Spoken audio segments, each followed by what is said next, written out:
Welcome to another edition of Double Overtime. I'm Victor Weberman. And filling in for Connor Delaney, I'm Spencer Pesce. We're going to start today's topics off with University of Kentucky Wildcats. We all know they won the national championship, and their starting five has all committed to enter the NBA draft. Spencer, will all of these guys succeed at the next level? I think they will. And I mean, everyone saw the national championship. They completely destroyed Kansas. Anthony Davis, their best player, didn't score a single point in the first half and still managed to control that game. They are an outstanding group of individuals, and together as a basketball team, they're unbelievable. I mean, we always talk about these kids. They're one and done in college, going to the NBA, and a lot of times they succeed. There's always that couple that, they're not doing so well, but they're still playing good basketball.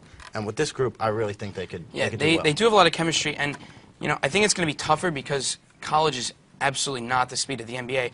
I think the only guys who are going to struggle really are the guards, which is Marcus Teague and Tyrone Lamb. Teague, because he's 6'2", he's only 190 pounds. I can't see this guy succeeding at the level unless he's one of those guys like a J.J. Barea who's like an exception. Because to me, he's too small. Kid Gilchrist is 6'7" forward. Jones is 6'9" forward. Kid Gilchrist is going to be. These guys, especially, he's going to be good in the NBA. I think if Lamb can become one of those guys that, like one of those role players that comes off the bench, like a Kyle Korver, just comes and hits threes, I think they can be successful. And I just think sometimes the height and the speed, it might be too much. And but you never know. Even that's exactly what Davis is. Davis is a role player. Like everyone who saw Kentucky, he plays defense. He's a great defender. Personally, I like that of a basketball player. I mean, NBA coaches, they always look for that superstar like Durant, who can just score from anywhere. Absolutely. Davis, he can control a game. He can play outstanding defense and grab every single rebound. Davis is definitely a special talent. It's going to be very interesting to see how these guys all pan out and to see where they go, if most of them are lottery picks or not. All right. Moving on, we're going to talk about the NHL playoffs. We've seen recently that there has been a lot of fighting and a lot of penalties and it's very intense. Vic, do you think this is just the playoffs, or is this everybody just, the playoffs always brings this like type of intensity. You can't explain it.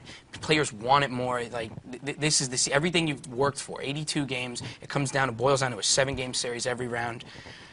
This is something we've never seen, and although I don't always watch playoff hockey, I think this is just overdoing it. We've got head hits. We've got defenseless punches. I saw a goalie get hit when he was outside of the goal.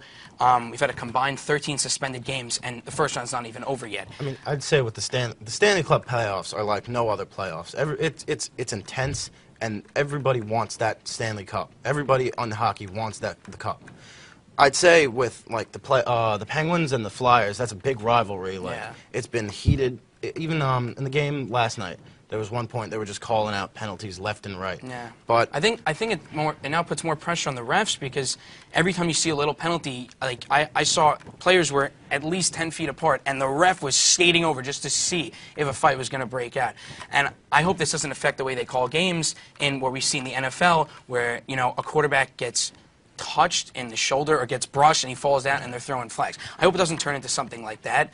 Maybe the suspensions need to be a little longer, because it's almost like this it's like a Novocaine shot to just give a guy a 1-game suspension and say that's it. It's not going to linger. It's not going to matter. I mean, fighting is a part of the NHL. Absolutely. We all know that, but I mean, I think it's the cheap shots. It is cheap shots, and it's the playoffs. I mean, absolutely. Yeah, it's playoffs. Exactly. It is playoffs.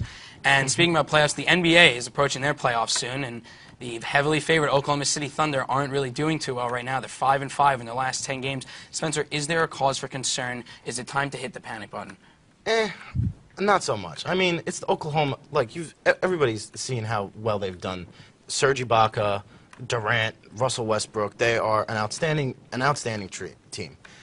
I would say maybe. It's the end of the season. You kind of want to, save your energy. If you had to put a panic meter, 1 being the least panic, 10 being the panic, what are you putting at it right now? I'd put it 5. I would brush it off. I wouldn't sit on the Spurs, though. The Spurs, who are at the 1 seed right now, don't sit out on them. They may be old, but that's a team. You have to look out for the Spurs. To me, it's more the fact that the 5 games they have lost have been against playoff teams. We've got Memphis, Miami, the Pacers, and they've dropped 2 to the Clippers. The problem I have is that last game they lost to Clippers. They only scored 77 points. Kevin Durant, Russ Westbrook, 0 points in the third. They have 10 turnovers. They only have 5 assists. They combined to shoot 11 to 34 from the field. people have criticized Russell Westbrook for being a turnover-prone and a selfish shooting player. Well, they can't win like he's this. Up against Chris Paul. Chris Paul is a phenomenal. And I've said I've been saying, you know, if they meet the Clippers, it's going to be a battle of the point guards. See, Russell Westbrook's faster than Tony Parker. He's faster than Ramon Sessions, just joined the Lakers. I think that they got to figure out some sort of balance, because if this is how they're going to play, they do have to. They have to have some problems. They have to pick it up, but I mean, you're going to lose a couple of games. It just happened to be at the end of the season, which is why everybody's freaking out. But going into the playoffs, I have no doubt about it that they'll pick up their act, and they'll go into the playoffs, and they'll beat some teams, but they're going to get a couple losses. I do see the Oklahoma City Thunder going far in the playoffs, though. I did too. Moving on to hockey again, we're going to talk about the Pittsburgh Penguins, who were down 3-0, but managed to pick up a win last night in a stunning win, 10-3 against the Flyers. Vic, do you think the Penguins can win this series? You know, it's funny. We must have this discussion every time a team goes down 3-0. It's can they come back? Can they beat the odds? It's been done 3 times in 167 tries in NHL playoffs. And one of those teams was a couple of years ago. It was the Flyers in 2010. Because I think the Flyers are on the flip side this time, I think they know what it takes. They know how you get back into these, how these comebacks happen. There's a reason why they only happen once every 30, 40 years. They happen so rarely, but you know they erupted for 10 goals last night. No one even saw that coming. I mean, the goaltending has been terrible in this series. It's awful. Like, you know, someone said to me, it's like there's open nets. The goalies aren't even in the nets. You had 10 goals this night. You have 8 goals the other night. Someone's got to step up as a goalie. Pittsburgh proved last night that they could step up on defense. They knew that they weren't playing good defense. They weren't playing good goaltending, and they picked it up last night. And we saw that their offense just exploded. Their defense picked up, and they proved that they can play a full game. I think it was a big confidence booster is that, you know, Evander Malkin, who's a superstar on the Penguins, who after Crosby is, you know, the second best player.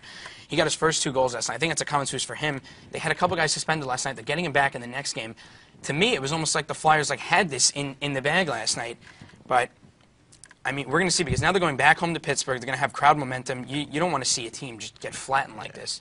So it's going to be very interesting. I'm rooting for the Penguins. I'm pulling for the Penguins too a little. You gotta love Sid the Kid and Evander Malkin, but Flyers blow this. I don't even know what to say, because they have no reason to lose. Let's flip it back to the NBA. We're going to talk about the Memphis Grizzlies, who after not such a terrible start to this season, but they lose Zach Randolph within the first week, who is a core part of this offense. They listen to him. He is a leader. He's come back. They've won 10 of their last 13. How far can they go in terms of NBA playoffs? I like the Grizzlies. I think the Grizzlies can, who are they going to be matched up in the first It's most likely going to be the Clippers. Most likely going to be the Clippers. I think the Clippers are a good team, but I like the Grizzlies. I like the underdog in this. Rudy Gay is playing phenomenally at the point. We got Marc Gasol, he's playing just like a big man should be. We have Gilbert Arenas off the bench and O.J. Mayo. Zach Randolph, if he stays healthy, he's one of the most underrated players in the NBA. He can be an X factor, and I really like the Grizzlies in the playoffs. I think the thing you have to look at is last year they got to the Western Conference Finals. You know, everyone knows they were the 8th seed. They beat the Spurs. But then they also didn't even have Rudy Gay. Now they've got Rudy Gay and they've got a healthy Zach Randolph. I think this team could go all the way to the finals, because when they're so in sync, and you said they've got these pieces off the bench. This almost looks like a younger version of last year's Mavs. I'm going to go that far to say it, because they have guys like Tony Allen off the bench, defensive specialist. You know, Spence is an energy guy off the bench. So is Dante Cunningham. You say you got Gilbert Arenas, who's got experience. If Gilbert Arenas plays like he's used to in the playoffs, if he picks it up, and he is a veteran, he knows the big stage, the playoffs. He can be a big factor. He really can. You know, it's almost like whoever comes out of that series could just go all the way and run through it. I like both teams. I think the Clippers are a good team too. All right, we're gonna take a break, and as we come back, we're gonna do a special segment. We're gonna have an interview with safety Leon Sadler from the UAlbany men's football team. Stay tuned.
How's it going, everybody? I'm here with UA Overtime. My name's Ariel Bass. I'm here with Leon Sadler. How's it going, man? What's going on, man? And Leon is the cornerback for the UAlbany Great Danes. Let's start off. Where are you from, man? I'm from Syracuse, New York, born and raised. Nice. Went to school there my whole life. Christian Brothers Academy High School. And have you always played football? I've been playing football since the age of 5 and haven't missed a year since. Oh, wow. And then, when you were growing up, did you always play cornerback, or were you like... Growing up, I was always one of the faster kids on the team, so I always played the position who had the ball, whether it was quarterback, running back, wide receiver. I always had the ball in my hand. I never really started playing cornerback until football started to get more technical up in high school and things like that. That's when I realized I was too small to play running back. I was too short for wide receiver, so I just took my skills and they put me at cornerback, and ever since then, I just never looked back. Nice. And in high school, was that like... That was when you made the transition. Was it a tough transition to go to corner, or was it just another position, I can do it, I love football? It was just another position. I've always been real fluid on the field. You know what I'm saying? I can adapt to any type of position, and anywhere you put me on the field, I feel comfortable at. But cornerback was real easy because I'm allowed to use my speed. I'm allowed to get loose and have fun with it at that position. And you won states with CBA, right? I did. I won states. Greg Paulus was my high school quarterback. Really? Yeah, he went on to play point guard at Duke, and now he's coaching at Ohio State. But yeah, we won states my sophomore year with him, and that was a crazy year. Yeah, it must have been wild. Yeah, we played against New Rochelle High School. Actually, Oh, Ray Rice? Rice was the starting running back. Oh, He had wow. got hurt against us, unfortunately, but hey, for us it was a win. That's all you can hope for. And so now you come to college to earn a spot as a starting cornerback on the UAlbany Great Danes, and you have a good career. What have you done to be able to maintain this velocity, the mindset, everything? I think it has a lot to do with the way I look at football. I look at football as a way of life. You know what I'm saying? Some people think it's just a game. I look at it as like a way of life. You know what I mean? I've been doing this my whole life, so I try and go out there and give it 110% every play. I also look at it. My coaches have a lot to do with it also. They always strive to push me and make me take the extra step and be the best I can be, from Coach Ford, our head coach, to Coach Simp, our D coordinator, and to my position coach, Coach Scott. Nice. And, I mean, I did have the honor of rooming with you sophomore year, and that was a fun time. I remember you'd have to wake up for 6 a.m. runs and stuff. Is there anything you regret about football? No, I don't regret anything at all. I mean, the 6 a.m. runs, that's the stuff nobody really understands and nobody really sees. And you guys just see what goes on Saturday. That's the fun stuff, but it's the stuff through the week, Sunday through Friday, that really makes the game what it really is. Yeah, and I know you've always, from living with you and just getting to know you, you actually have a lot of family that is in the NFL, and you have a lot of influences in the NFL. Can you just tell the audience? Coming from Syracuse, I had a few people, some relatives that do play in the NFL. I have a cousin who plays for Oakland Raiders, Tyvon Branch. I also have another relative, Jolon Dunbar, who was with the New Orleans Saints, but he recently signed a new contract with the St. Louis Rams. And I'm also very good friends with Will Allen. He's from Syracuse, went to Syracuse University. He got drafted by the Giants, and he went to Miami. Now he's in New England. He also plays cornerback. So I've had a lot of good influences in my life as far as the football professional aspect of it. That's great. And your parents, how have they been? Have they been supportive, and how have they been a rock for you? Or yeah, my family's definitely been supportive. My family is almost like an escape. You know what I mean? When I go home, I don't really talk too much about football. It's more about everything else outside of football. House, school, you know what I'm saying? The girls, what I do outside of, you know what I'm saying? Outside the classroom. So when I go home, it's more of I get to wind down and just unwind. I don't really have to deal with football or talk about it. I can just be myself and just relax. Yeah, that's a lot of people don't realize that. Yeah, you breathe, live football, but hey, you can't do it all the time, right? Nah. And so now with the new season coming up, what are you looking forward to improving in your game, if anything? Me personally, I had a good year last year. I was able to make all conference team, but I'm just looking to take my game to the next level. You know what I mean? I'm looking to just perfect my craft, work on things and some mistakes that I made last season, and then coming in this season and just take over, just complete domination. There's no question about it. I'm the best player on the defense side of the ball. You know, when you going against me, you know you got your hands full. I just want I want to put that fear in team to let them know that when I step out there, I'm bringing 110%, and I hope they do the same. That's all we ask for you as supporters. And look, I want to know what is the team chemistry with you guys? Like, I know a bunch of the other players that you're always around them, but like, is it off the field and on the field always the same, or? Pretty much, for the most part. I mean, we are a team. I see these guys these are the first people I see when I wake up, and I see them all the way up until I go to my room and go to sleep. So it is more of a family than as opposed to a team. I mean, in practice, things can get chippy, pushing and shoving, just because we are competitors. At the end of the day, you know what I'm saying, we all want to be the best. But when practice is over and we take the pads off, we step off the football field, we're brothers, you know what I'm saying? We go out together, we hang out together, we eat together. So, like I said, it's just a family. Yeah, I remember you calling yourselves the FBT, the football frat. Football team, yeah. And so now that like you're coming up to your final season with UAlbany, do you plan on going into the draft and pursuing a career in the NFL? Oh yeah, definitely. That's always been a dream of mine. You know what I'm saying? Every kid who plays football always wants to compete and get to the NFL. So that's definitely a dream and desire of mine. And hopefully my talents and my abilities allow me to see that come true. That's great. And now, when you enter the draft, what are your biggest concerns and worries about that? My biggest concerns right now, I haven't really thought too much about it, just because I'm still looking at this season ahead of me. I don't want to look too far ahead down the road. I just want to take care of what I got in front of me. But obviously, it's just getting used to the speed of the game. I mean, I hear that it's a big difference, but I can't really speak on that too much because I haven't really thought about it. I hear you. Focus. That's what we want. That's I'm right. sure Coach Ford only wants you to say that. Like, Yeah. That's all he wants to hear. Yeah. So, I mean, with this final season coming up, I know you were redshirted your sophomore year when we lived together, actually. And with this being your final season, how do you want your legacy to be left? I just want to leave here as a team aspect. I want to leave here as a leader, someone that the team could rely on, someone that the younger kids could look up to. But me personally, I want to leave here being the best corner that UAlbany's had and will have for years to come. You know what I mean? I just feel like I can put myself in that position. Now I just have to step up to the plate. I feel you got the determination and everything to get it, man. Good luck. Listen, best of luck. And you're one of my good friends, so I'm sure I'm going to see you around. Definitely. Welcome back. We're now going to jump into Major League Baseball, specifically talking about the AL East. The Rays, Yanks, and Red Sox are all 500 worse and are 3rd, 4th, and 5th place, respectively, after being favored to win the AL East. Spencer, is this just another first 15 games of the season, or is this cause for concern, or how is this going to all pan out? It's the first 2 weeks of the season. I mean, come on. We're going all the way till the end of September. You can't rule these teams out. And even being 500, the Yankees are still 2nd in on-base percentage, the Rays are 4th in on-base percentage, and the Red Sox are 6th. I mean, on-base percentage is more important than batting average. That's when they're getting on base. Absolutely.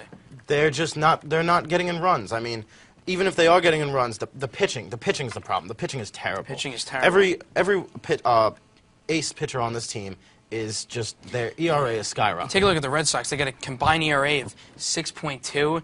You know, Lester and Beckett each have ERAs of 5.4 or worse.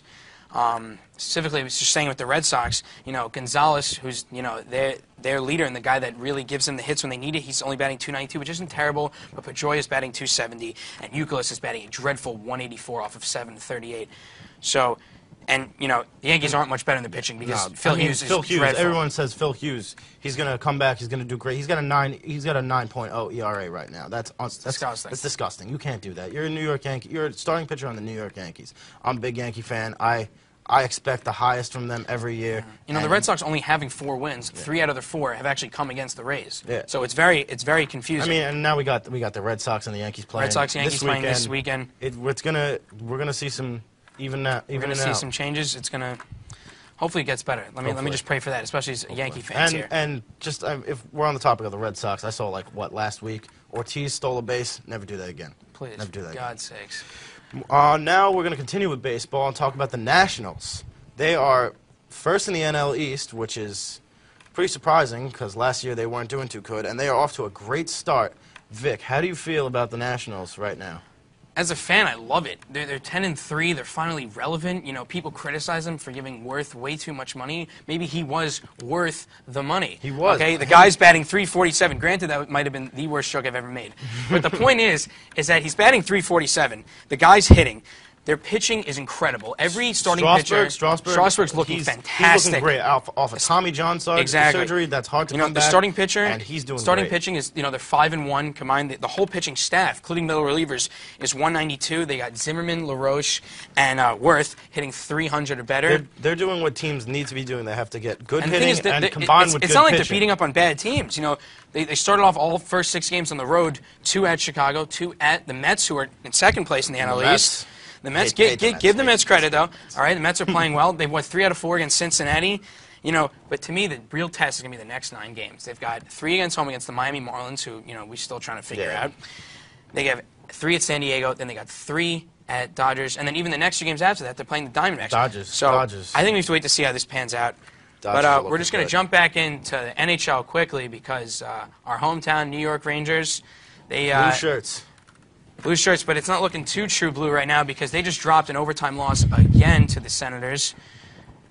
Who's gonna come out with this series? I don't really follow hockey, but as a New Yorker, I'm going with the Rangers. I mean, we look at both these teams, the Senators and the Rangers. They both play a similar type of offense. They both set up high percentage shots down in the offensive zone.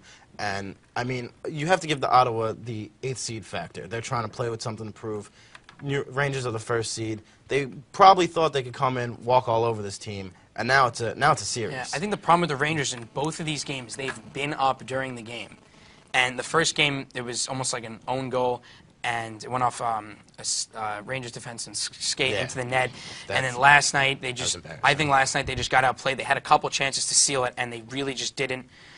I think they need to come out. They need to prove why they're the #1 seed. They do. Okay, because in the Western Conference, the Kings, they're taking down the Canucks. Yeah. They're up 3-0. That classic case. Exactly. Classic 8 seed just going down to 1. Seed. In hockey, we've said home ice doesn't even matter. The Rangers need to step up because, especially, I'm going to look terribly, including myself and a bunch of Rangers fans, because everybody thinks they're going to the finals. And right now, it's down to a 3-game series, tied at 2-2. I'm gonna stick with them. I think they're gonna pull it out. You have to stick with them. They got to pull it out. But we're going to go into our big finish right now. We're going to start it off. Pat Summitt, great Tennessee coach. She's going to retire. Will there ever be a better female coach? The question is, will there going to be a better coach? She's one of the greatest coaches in this. She was the Naismith Coach of the Century. She won 8 championships, only second to the UCLA team in the back in the day. But Bobcats, last 5 games, can they win one? I don't think they're going to win one, and they're going to have the worst winning percentage in history. It's really sad that Michael Jordan is now part of the 72-10 Bulls and probably the 7-win Bobcats. The Colts have decided on Andrew Luck. Was this the right choice? I think it was. He's a pro-style quarterback, but I have to say good luck because on paper that Colts team is awful right now. Pudge, one of the best catchers of all time, despite steroid allegations, is he going to the Hall of Fame? I would put him in, if you can take Pete Rose out for gambling, I don't know how you can put some in for steroids, but we'll see. I mean, 13 Gold Gloves, first in among games, runs, and hits among numbers catches. don't lie, I'll tell you that. Phoenix Coyotes, and the Chicago Blackhawks. Blackhawks don't have Hossa for this game, and Phoenix don't have Torres after that hit. Who's going to win this game? Blackhawks. I like the Blackhawks. They still got Patrick Kane in there. They're going to win this game. Red Sox, Yankees. Who are you taking? I'm taking the Yankees. Obviously the Yankees. You can't back down from that. All right.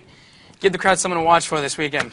Red Sox, Yankees, but Sunday night, HBO, Game of Thrones. Best series on TV. It's going to be hard to lay off the Red Sox-Yankees series, I'll tell you that much. I'm going to be switching and I'm going to keep watching those Rangers. You watch them, all right? They're not going anywhere. Have a good weekend. Shabbat Shalom. Take it easy.